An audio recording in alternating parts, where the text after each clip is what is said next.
بسم اللہ الرحمن الرحیم۔ السلام علیکم سامعین اکرام۔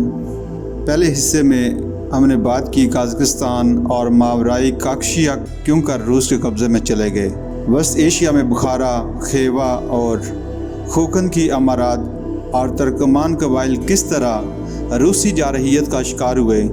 سامعین، اب اس کے دوسرے حصہ میں اب شروع کرتے ہیں روس نے وسط ایشیا میں کس طرح اپنا کنٹرول قائم کیا۔ راجشاہی کے تحت بخارا اور خیوا کے کیا حالات تھے۔ ترکستان کی روسی انتظامیہ 1865 عیسوی سے 1886 عیسوی کے عرصے میں روس وسط ایشیا کے 20 لاکھ مربع کلومیٹر پر قابض ہو چکا تھا، جس میں تقریباً 70 لاکھ مسلمان آباد تھے۔ ان علاقوں پر روسی قبضہ ایک سوچی سمجھی فوجی کارروائی تھی۔ وسط ایشیا کا نظم و نسق روس کی وزارت جنگ کے سپرد تھا، جو اس علاقے کے گورنر جنرل کا تعین کرتی تھی۔ 1887 عیسوی میں تمام الحاق شدہ وسط ایشیائی علاقوں کو ملا کر ترکستان کے گورنر جنرل کے ماتحت کر دیا گیا، جس کا صدر مقام تاشکند تھا۔ زار نے ایک جرمن نژاد جنرل کہمان کو پہلا گورنر جنرل مقرر کیا، جس نے اپنے 15 سالہ دور میں روس کی وسطی ایشیائی پالیسی کی تشکیل میں نمایاں کردار ادا کیا۔ ترکستان کی انتظامیہ میں تمام طاقت فوجی افسروں کے ہاتھ میں ہونے کی وجہ سے نو آبادیاتی نظام رائج کرنے اور مقامی آبادی کی معمولی سی بے چینی کو بھی سختی سے دبانے کا رجحان عام ہو گیا۔ 1880 عیسوی سے 1896 عیسوی کے عرصے میں ماورائی کیسپین پر ریلوے کی تعمیر سے وسط ایشیا میں روس کے ہاتھ اور مضبوط ہو گئے۔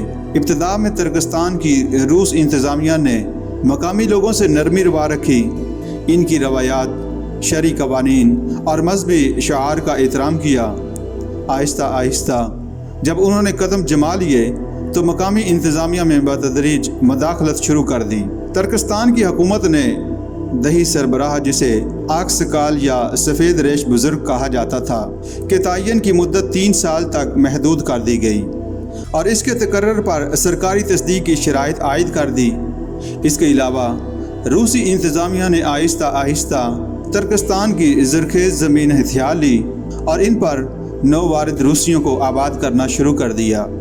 1880 عیسوی سے 1900 عیسوی تک، یعنی 20 سال کے عرصے میں کم و بیش 12 ملین ایکڑ زرعی زمین پر قبضہ کر کے روسی قازقوں میں تقسیم کر دی۔ 1917 عیسوی تک یہ رقبہ 33 ملین ایکڑ تک تجاوز کر چکا تھا، جس پر 15 لاکھ روسیوں کو آباد کیا جا چکا تھا۔ روسی آبادکاروں کی ایک بڑی تعداد شہروں میں بھی علیحدہ محلوں میں رہتی تھی، جنہیں روسی انتظامیہ کا تحفظ حاصل تھا۔ روسیوں کی آبادکاری کے علاوہ ترکستان کی حکومت کا ایک بڑا مقصد علاقے کا اقتصادی استحصال تھا۔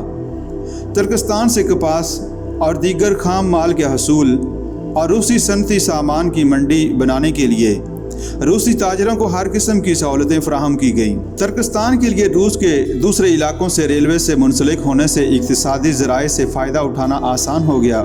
خام مال میں سر فہرست ترکستان کی کپاس تھی، جو کہ روسی فیکٹریوں میں درکار تھی۔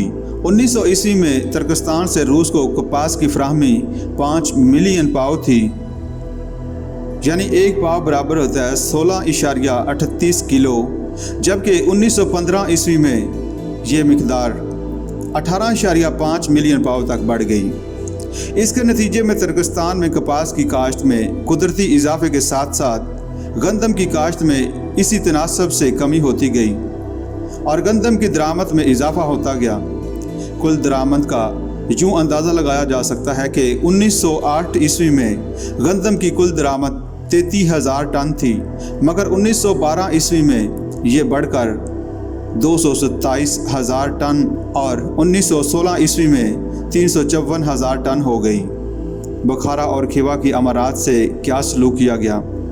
روس نے وسطی ایشیا کی مسلمان امارات بخارا اور خیوا کے اندرونی معاملات میں مداخلت سے گریز کیا۔ ان دو امارات کا قدیم ملکی نظم و نسق بدستور قائم رہا اور اس میں کسی قسم کی تبدیلی پر زور نہ دیا گیا، اور نہ ہی عوام کے مذہبی، تعلیمی یا ثقافتی امور میں مداخلت مناسب سمجھی گئی۔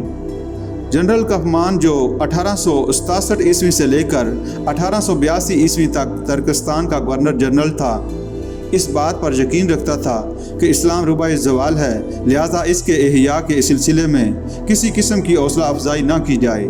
روسی عدم مداخلت کی اس پالیسی کو عوام میں مذہبی رواداری سے منسوب کیا گیا۔ اس طرح وسط ایشیائی مسلمانوں پر اعتماد نہ ہونے کی وجہ سے روسی حکومت نے جب مقامی لوگوں کو لازمی فوجی خدمت سے معاف کر دیا تو لوگوں نے اسے مقبولیت کی نظر سے دیکھا۔ 1876 عیسوی سے لے کر روسی انقلاب تک اگرچہ بخارا کی امارات روسی زار کی سرپرستی میں تھی، امیر اندرونی طور پر خود مختار تھا اور بخارا کے معاملات کی دیکھ بھال روسی وزارت خارجہ کے ذمہ تھی۔ امیر بخارا مظفر الدین 1867 سے 1885 عیسوی کے دور میں روسی فوجیوں کو بخارا کے اہم شہروں میں تعینات کرنے کا عمل شروع ہو چکا تھا۔ اس کے علاوہ ریلوے لائن کے ساتھ ساتھ روسی فوجی چوکیوں کا قیام، سکہ سازی پر روسی بینک کا کنٹرول اور معاشی زندگی پر روسیوں کا حاوی ہو جانا واضح صورت اختیار کر گیا تھا۔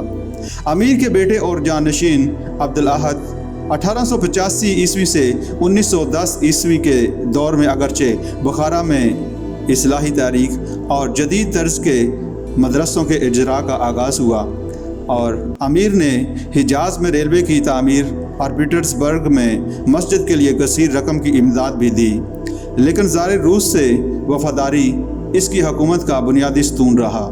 امیر کی وفاداری سے متاثر ہو کر روسی شہنشاہ نکولس ثالث نے اسے جنرل کے عہدے سے نوازا اور بخارا کی فوج کو منظم کرنے کے لیے پرانی طرز کی 2000 بندوقیں اور کچھ توپیں بھی فراہم کی۔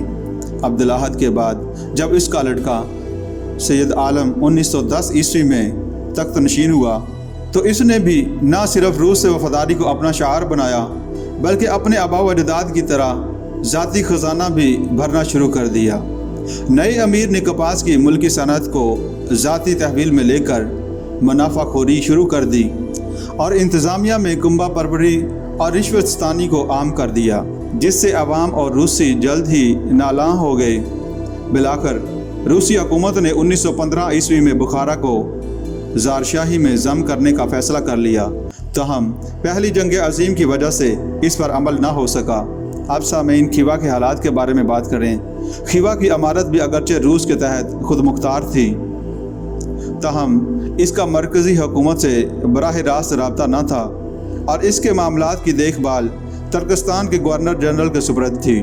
خیوا کا حکمران محمد رحیم اور اس کا بیٹا اسفند یار اگرچہ ترقی پسند امیر تھے، جنہوں نے ملک میں جدید ادارے قائم کرنے کے لیے کازان کے تاتاریوں کی اعانت بھی حاصل کرنے کی کوشش کی، لیکن وہ ملک کو روسی سامراج سے نہ بچا سکے۔